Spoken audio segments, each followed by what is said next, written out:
So I'm Holly Lawford-Smith and this is Hewitt. I wanted to talk to Em about her kind of story and how she's ended up becoming a founding member of the LGB Alliance Australia. Where did you begin? Where do you see this sort of journey where you ended up here? Where do you see that as beginning, and how were you kind of identifying at the time? I think my story basically begins 10 years ago. I was in high school and I identified as a radical feminist at the time. I was doing a lot of extracurricular sort of research projects in English, and my teachers were really like fostering my learning. And I think it all happened after One Flew Over the Cuckoo's Nest. Yeah. And I was like, oh, this is so anti-feminist. This seems like a really specific backlash. And I was like, I want to learn more about this. And so I did a lot of research into, like radical feminism in the 60s and 70s, Cool. and that sort of like movement that developed. And I was like, as a teenager, it was kind of like, this makes so much sense. Yep. It was just like, I've never felt comfortable with like the girl power, like Spice Girls sort of branding of feminism. I felt really disconnected for quite a while. And so I was just like, feminism that's critical of the porn industry, critical of the makeup industry, critical of all of these things that are pressured onto teenage girls, which I felt so strongly. And I was just like, this makes so much sense. Yeah. And then I went to university, and then as soon as you go into university, or at least at my university, it was basically just like you were indoctrinated in like radical feminism is really toxic, backwards, bioessentialist, and harmful. And like there were, statistics being spouted out about radical feminists being responsible for the death of like 500,000 trans women in the US. And so when I went to uni, like my entire cohort of friends were all on Tumblr, so I joined Tumblr. Mm-hmm. And it was basically like, you were being re-educated or taught about all of these new developments, like gender was innate, and gender was a spectrum, and sex was a spectrum, and everything that we had been taught in the 70s was wrong.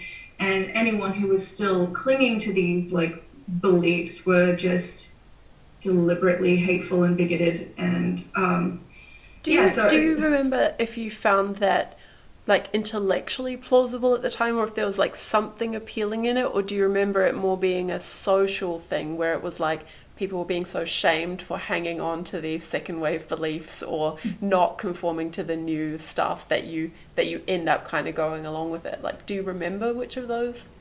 I definitely just went along with it. Like, so I was quite extremist at that time as well, like, anti-racist and anti-ableist and all of like these things, like, you just see things so black and white. Yeah. And so when people were incredibly assured that this was the correct way of looking at things and the correct way of being, you immediately doubt yourself. Yeah. And the ground that you're on is unstable, and you're like, oh, I guess I've been wrong the whole time. I really need to adapt to this new way of thinking, Mm-hmm. because I don't want to be a bad person. Mm-hmm.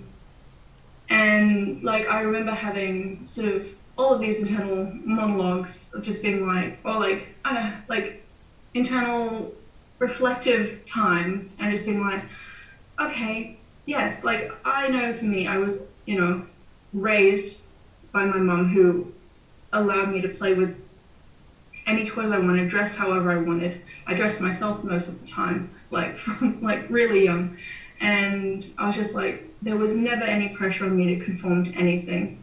And I've never felt any kind of incongruence. But I saw everyone else that had sort of gender dysphoria, talked about similar things to me. Right. And, like not being allowed to play with their toys. And then it's sort of, I remember thinking, oh, maybe I'm not a girl, maybe I'm something else. And then it was like my my bedrock that my mom had, given me was like, well, no, like there's actually no right or wrong way to be a woman. There's no right or wrong way to be female. Good. You just have to exist in your body. Everything else is just Yeah. social expectations. And so whenever I tried to kind of read further into like gender ideology, it just never made any sense to me Right. on a personal level. But I was like, I'm missing something. They know themselves better than I would. Yeah. So, they, even though they're describing similar things to me, fundamentally it must be different because otherwise they're just saying that they didn't conform to stereotypes. Yeah, good. And, So the description of the experience of growing up or what they rejected sounded identical, but you were yeah, being charitable at the time, thinking like there must be something more to it, or they yeah, must know something that I don't know. Yeah, good. yeah. I'm missing something really important. I'll eventually get there, Yeah. but now I'll just say what I meant to say and like say what I meant to say, or else I'll be targeted like I see everyone else targeted. Like on Tumblr at that time, and, like I'm literally talking 10 years ago. Like this isn't even recent stuff. Like I remember from the very beginning, it was like TERFs do not engage. OP is a TERF, and people would be like mass blocking Wow. women, saying things that were like you would understand them to be reasonable things, but you would then say, oh, well, no, they're not just piling on this person for no reason. There must be a reason. I'm missing something. It was always that. It was always just, I'm missing something, Yeah. but I need to watch my step. Yeah. And yeah, it was sort of like there was all of this sex positivity discourse on Tumblr. And there was also like monosexual privilege and What's a monosexual? so monosexual is anybody who is exclusively attracted to one, I suppose they would say gender instead of sex. And so like heterosexuals and homosexuals and Oh, lesbians. Yeah. really? That's interesting. So they were treating gay people together in a category with straight people as though the real oppression was having dual attractions. Yes. So I'm not sure if you're familiar with like the split attraction model as well. I don't think so. No. So that Fill would us be in. so that gosh, yeah, Tumblr discourse was weird. So there was all of this like Mogai stuff, which was like minorities of orientation, gender, and whatever else. And it was kind of like a split model. So you could have somebody who was a hetero romantic, demi flexible person. And so like you could be romantically attracted to both genders or two or more genders, I think would be the Tumblr way of saying it, but you're sexually attracted only to one. And so I think that's kind of where like the bisexual lesbian label comes from as well. Although I think that's possibly like older is what they claim anyway, but it sounds exactly like it comes from the split model. Um, and so yeah, it was kind of just uh, because of bisexual erasure, because of all of the harmful stereotypes that were attributed to the bisexual community, they saw homosexuals and heterosexuals as both being a part of an oppressor class. And you had to check your privilege constantly, and like you basically Amazing. had to feel bad about being a lesbian or a gay man. Yeah. Is this the start of the real obsession with identity, do you think? Because I can see how you can think that there's the most oppression for bisexuals if you think that what matters is like acknowledgement and recognition of your identity. And I'm sure it's still true that there's a lot of like skepticism about bisexuality. Like I think I have that myself. I'm just, I see a lot of like women in straight relationships kind of declaring themselves bisexuals, and I'm always a little bit like, are you though? Like, or are you just trying to be interesting? Like, so, and that's a kind of denial or erasure if you really are, right? But if you care less about acknowledging and celebrating someone's identity claim and more about who faces hate speech or violence on the streets when holding hands with their partner, I'm sure you're going to then want to put like gay men and lesbians back at the top, right? So do you think that's the kind of explanation, or what do you think was going on there? Yeah, no, I definitely think there was an absolute obsession with labels and like collecting labels. And, yeah, you would just see someone's bio and it would just be different kinds of genders and pronouns and sexualities and mental illnesses, which were all kind of like self-diagnosed, and sometimes they would be in conflict with each other. Like, you would have teenagers, self-identifying as having antisocial personality disorder, even though that's something that you can't be diagnosed with as a teenager, or like as a minor. Yeah. And yeah, it was just sort of bizarre, and it was just kind of like, what do I do to fill out my personality? And even at the time, I definitely felt that way when I saw these bios, just full of slashes and this and this and this and this, and yeah, you just kind of go, oh well, that's not indicative of the community as a whole. That's just an outlier, and then you just see it more and more. Yeah. But yeah, like the way that I definitely saw sort of like bisexual erasure, even at the time, was like, it's more complicated than just bisexual erasure. If you're in a het partnered relationship, that imbues privileges, and so you can talk about invisibility and you can talk about erasure, but you can't deny that it's also a form of privilege. Yeah. And then sort of like, this was in a time where I myself was being like, oh well, I don't want to be a dirty, evil, exclusionary lesbian, so I'm going to identify as a bisexual woman because I don't want to hurt men's feelings who may be attracted to me, by not giving them a chance, as Tumblr was basically. Wait, so you knew you were a lesbian and you had come out before that, or this was while you were like figuring things out about yourself? Yeah, so I had one boyfriend at the end of high school, who I only got together with because my female best friend and I had a falling out, and I took it really badly. And I came back to classes in year 12, and there was sort of boy in my classes who I'd always been friends with but didn't actually really like, because like he was just always inappropriate and he like followed me home. And so I knew he liked me. Yeah. And so when he asked me out, I was just sort of like, oh well, I don't deserve to be with women anyway, so I'm just gonna go with this guy and it'll be fine, and at least then I won't feel rejected.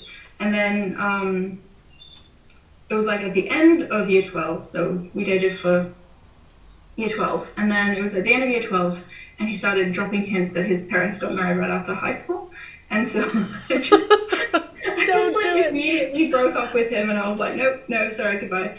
And then I started at uni, and sort of the gap between high school and uni, I was like, I really don't think I can date a man again. I did not enjoy it. It was not something that was worth doing. And yeah, as soon as I got to uni, it was just like I was trying to make connections with women, and trying to figure out how to flirt with women, without getting sort of immediately rejected or anything like that. And it was just like, yeah, so sort of before the Tumblr thing, I was definitely just being like, okay, yeah, I think I'm really a lesbian. Like, I want to at least definitely explore relationships with women. Yeah. And then how long was that period where you got to like sort of know that you wanted to date women and sort of try to learn how to do that or approach that? How long between that period and then the like Tumblr exposure and the weird stuff? Probably like 6 months at most. Okay. Yeah, it's not long, is it? Not long. And like, yeah, I couldn't continuously got rejected by women. I think I didn't have very good gaydar back then. You know what I mean?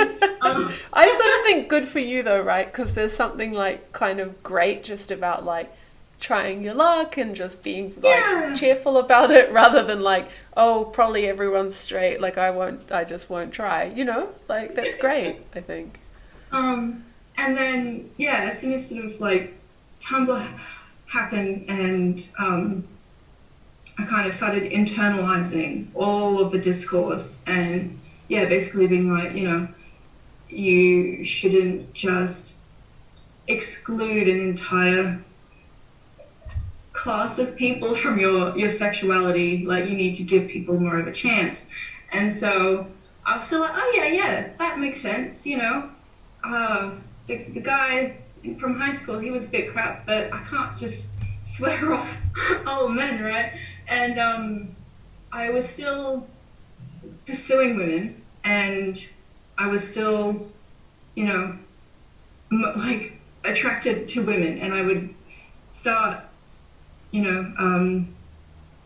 approaching women and seeing how it would turn out. And then when I was rejected, or when I felt rejection, like perceived rejection, Yeah. I felt like I was really vulnerable to like all of the male friends that I had who sort of I don't think that they deliberately took advantage, but they could definitely, like, they just swept in and they were like, oh, hey.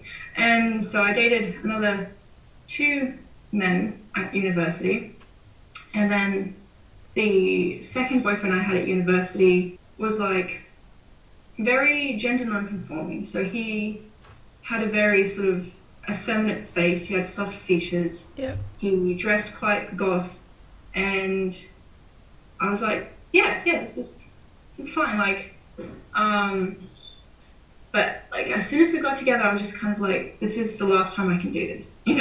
Like this is the last time I can do this to myself. And I knew really early on that was kind of like, this was it.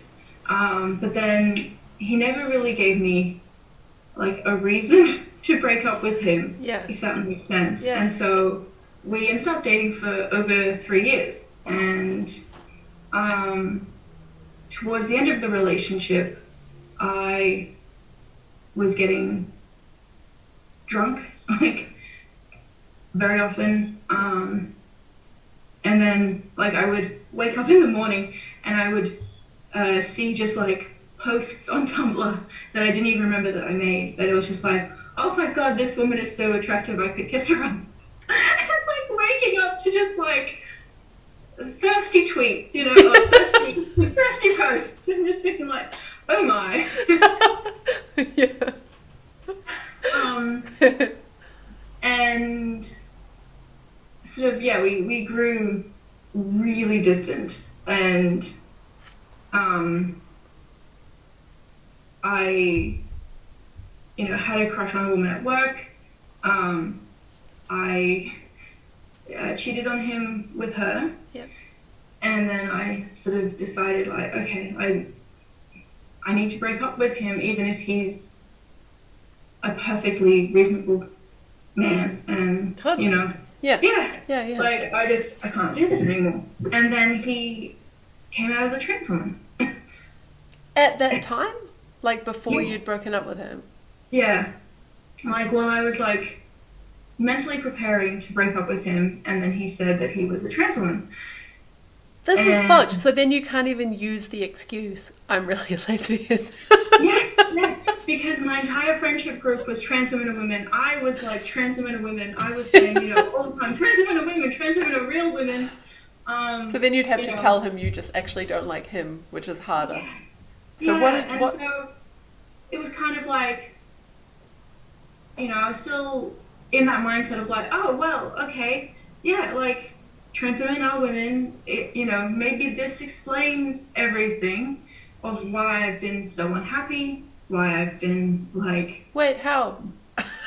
Like, if I can now see him as a woman, then our relationship will be the relationship that I've always kind No. of wanted. Yeah. Do you just now think like I want to like shake my younger self? Like No, no. I wanted to shake my youngest the entire time. Oh no. But like, and you know, like, yeah, like, this was what was on Tumblr at that time, was basically if someone identifies as a woman, then retroactively they have always been a woman. Yeah. Every relationship that they've ever had has been, you know, now inverted sexuality to be the sexuality of the opposite sex. Yeah, because, yeah. So you had, you in know, fact, been in a lesbian relationship all along while yeah, feeling unsatisfied about not being in lesbian relationships. yeah, That's such exactly. gaslighting, though. Oh my It god. is, no, it is. And like, I knew that my entire friendship group, that I'd had for, you know, 4 years would reject me if Yeah. we broke up. And because I would have been, you know, a TERF, because I wasn't accepting my boyfriend as my girlfriend. And so, yeah, like, yeah, my entire friendship group were just all very woke and right on, you know, and I was as well, of course. And yeah, I just kind of, I knew, or I told myself, like, I'm not going to be able to leave this relationship and still have my entire friendship group. Like, they are going to choose him over me, and they're going to consider me a bad person and a bigot for not making this work. Because, you know, like, yeah, this should fix everything that's in our relationship. But because he's a heterosexual male, Yeah.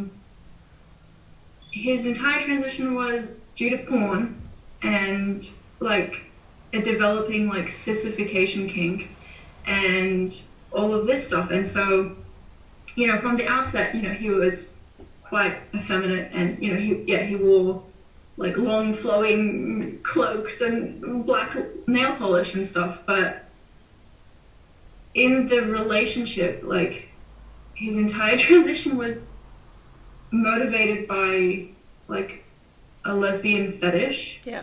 And being told that he wasn't masculine enough to be a man. Yeah. And yeah, like, all of these, you know, thoughts that I kept suppressing just kept coming back up. And I'm like, but this hasn't changed my relationship. This hasn't changed our dynamic. This hasn't made him a woman. Yeah. This hasn't made me happy. Yep.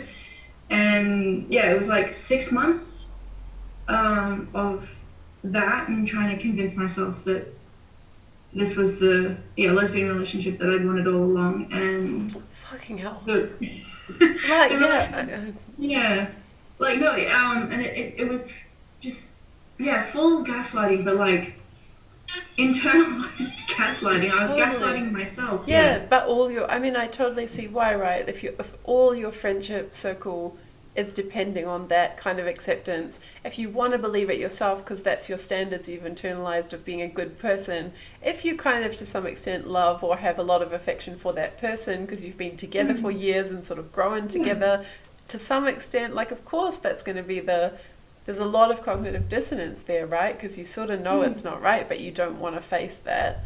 It's a horrible situation to be in, and your friends are really complicit as well, right? It's not just you, it's the whole network. But I mean, they were all being fed the same stuff. So like 7 out of 9 of my female friends that I had around that time, who I knew in person and who were also on Tumblr, came out as non-binary. That's fucked. Yeah. Like that is, yeah. Like 7 out of the 9. So what age group are you in? Like how old are you roughly, if that's 30 now. 30 now, okay. So these would have been about, 20, 23-year-olds. Yeah. And yeah, some of them, like, and by coming out as non-binary, I mean they changed their pronouns to she/they. Yeah. Coming out. Yeah. Okay. And yeah, kind of all of them, were just like into being queer and into, like breaking down of the binaries, and like,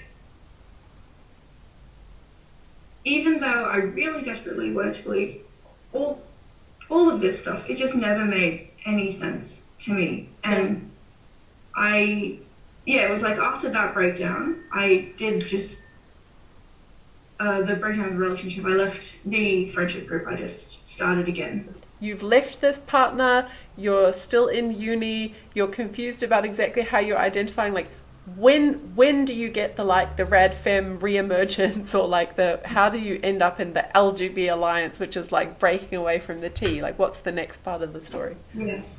So it was kind of after all of that, and like, I was like secretly following rad femmes, detransitioned women on Tumblr. Yeah. Being cautious not to like anything because that could come back and people could expose me and things like that. And I just started reading, and then I joined roller derby, and that was another avenue that I was like, these women don't seem as extremist as university friends, but they're definitely not people I can be completely open with. And so being conscious and aware constantly that I had to be really careful about what I said still happened for the next 6 years. And then it was like basically last year, June last year, when J.K. Rowling kind of put out the radical feminist bat signal, and she was just like, enough is enough. We must be strong. We must stand up against this publicly, or it's never going to change. And so I joined Twitter at that point, and I was just like, started openly following everybody on an anonymous account. And then I saw the call out post from LGB Alliance UK basically saying, hey, we want to create a branch in Australia. Anybody want to do that? And even though it was terrifying, even though it was incredibly daunting, I was just at that stage being like, yes, I have to do as much as I can. And I've been following LGB Alliance and the incredible work that Bev and Kate do, other members as well, but predominantly they are the central figures of LGB Alliance. And so I messaged them, and we set up meetings, and they kind of helped guide us on how to set up, and they were both so incredible. And like the way they just have been able to kind of use their experience and their position as retired women who have been lifelong activists to sort of start a pushback has been exactly right time, right movement kind of thing. And so that's how I kind of got involved, and there's sort of more of us all the time now. Some of our meetings, there's like another 2 or 3 people coming on call that I've never seen before. Cool. And they're all wanting to kind of get on board, and it's really incredible. And a lot of sort of younger people as well. Like, I've felt so isolated and just like I'm the only person my age that isn't completely indoctrinated into sort of gender ideology. And like actually being able to hear more younger people with the same views as me, other lesbians who have had similar or worse experiences than I have with gender ideology, and sort of some bisexuals as well now, few gay men. All of them are a bit older, but I've noticed every single young person that's trans and lesbian. Yeah, interesting. That's good. That tells us something important, right, about how bad things must be getting, right? Because it takes a certain point for people to be like, fuck this, and then like overcome the dissonance and like start doing something. Yeah, and then overcoming the fear as well. Like, I think so many of us are reading and feeling this way in private, but still too afraid of being public with it because we know the backlash that will come from our friendship groups because everybody else is so into this. Yeah, for sure. Yeah. I think I have a very kind of complicated relationship with gender ideology, just due to my own sort of history, but I absolutely include trans men, non-binary females in my, feminist activism. I am incredibly empathetic towards homosexual, transsexual. I see a lot of trans allies to the radical feminist or gender critical movement, and their voices are so incredible and they need to be heard. The voices of detransitioners are incredibly important, and I don't really think that I hate individual trans people. I don't agree with what the movement at large is doing, which is eroding women's rights, eroding gay rights, even at the level of law. And it's harming especially young people, like children and vulnerable sort of youth up until early 20s. And from every single thing that I've read from every single detransitioner, they don't detransition because of social acceptance. They detransition because transition did not make them happy. And they come to terms with internalized homophobia.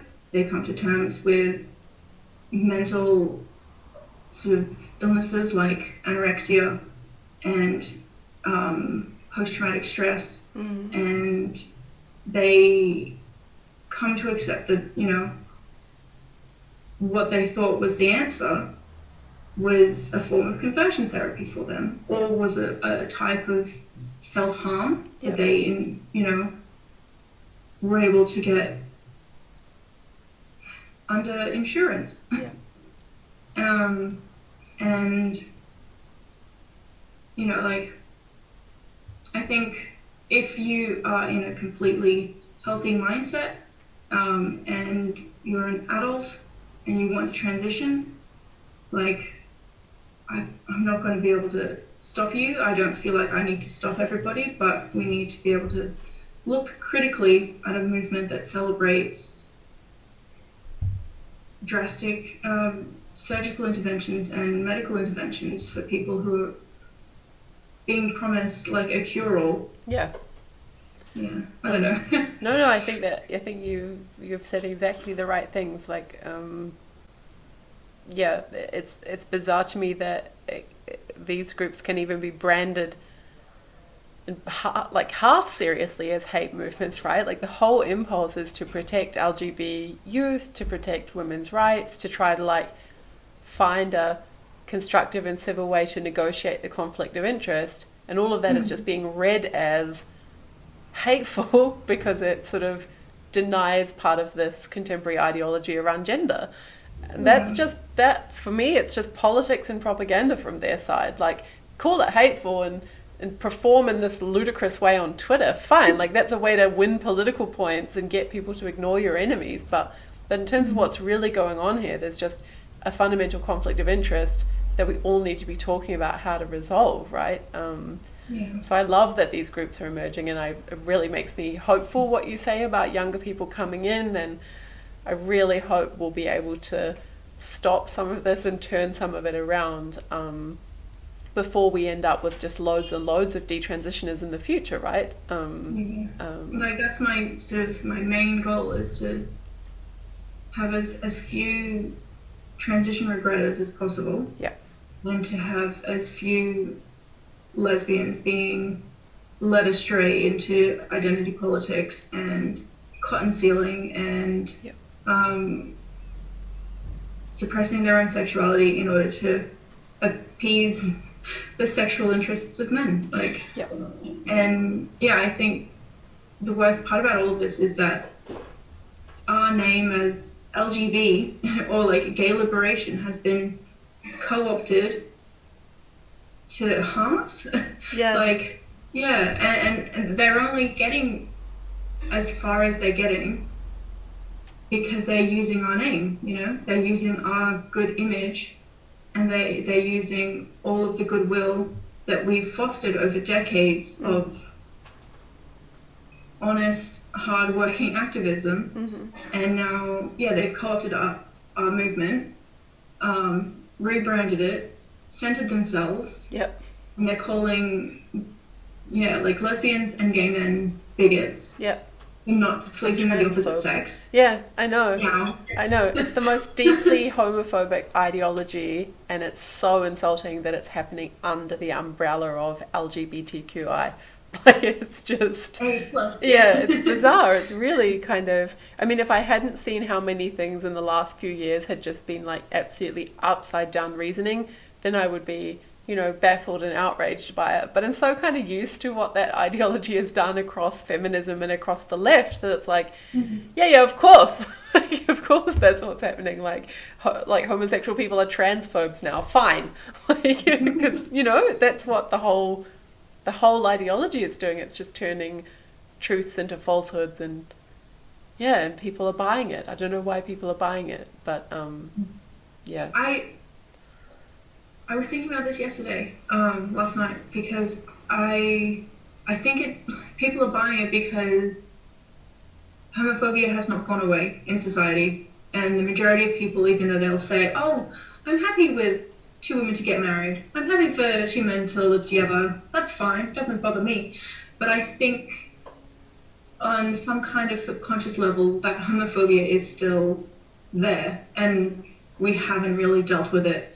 And this made me think of that with there's a video by the ACLU of a sort of Methodist preacher father talking about his child who was always gender non-conforming, always wanted to play with girls' toys and wear girls' clothes. And the father refused to let the child do this for years. Basically said, no, you're not allowed to wear that, you're not allowed to play with that, you're not allowed to have your hair long. And basically just stifled their child's individuality and their child's wishes. Basically, said, like, that's not how a boy is meant to behave. And he never said so in his speech, but it's so clear that came from a fear that his son was going to grow up gay. Yeah. And, he eventually accepted it, the behaviors and the interests, under the guise that, oh, my child's just born in the wrong body. And, my child is actually a girl, and now I can accept all of these things. What I noticed was just everybody was watching this video, retweeting it, and like it was getting, like the quote tweets of the original video were getting like thousands of likes, and the original video had like thousands of likes. It's probably got hundreds of thousands of likes altogether. All of the left sort of leaning lunatic people on Twitter were retweeting this and being like, oh, it's so beautiful. And homophobia. It was a video of a man basically acknowledging that he could not accept that his son wanted to wear a dress, and his son wanted to play with dolls, and he forced his son to not do these things for years, and then decided, oh, I should just allow it, but under the guise that actually I'm going to be raising a daughter, so I can accept this now. And everyone was saying how beautiful it was. And this was in relation to, girls' sports as well. and basically being like, how could you let this, how could you force this girl to not be on the girls' volleyball team? And it's just like, but another parent's daughter is going to lose her place on the team so that you don't have to accept that you have a potentially gay son. Yeah. Oh man. And we're celebrating this somehow. Yeah. Like that's yeah. And so I think to me, like, the fact that this blew up and everybody was just cheering it on and saying how amazing it was shows that gender policing at a societal level is still the root of that is definitely homophobia. Yeah. And we haven't gotten to the place where homophobia has been eradicated, and I think that's what's driving so much of this. Yeah. It's been such an interesting conversation. Thank you so much for talking to me.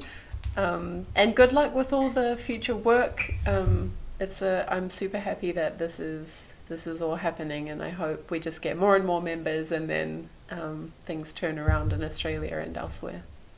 Yeah, I definitely think this is the year for it. Like, yeah, last year was like the building blocks, and now it's kind of putting the plan in motion, getting everything set up and sort of going. And I think, it's definitely going to be a year of a lot of people actually being able to talk about this in Australia rather than just being too afraid or not thinking that it's worth talking about. So if anyone is watching this video and interested in joining the Alliance, what should they do? What's the process? We have a Twitter page, sort of LGB Alliance _Oz. We have a website where you can contact us through email on there. Or we also have a few Facebook groups that are available. Good. So they can contact you through the website, follow you on Twitter and Facebook. Awesome.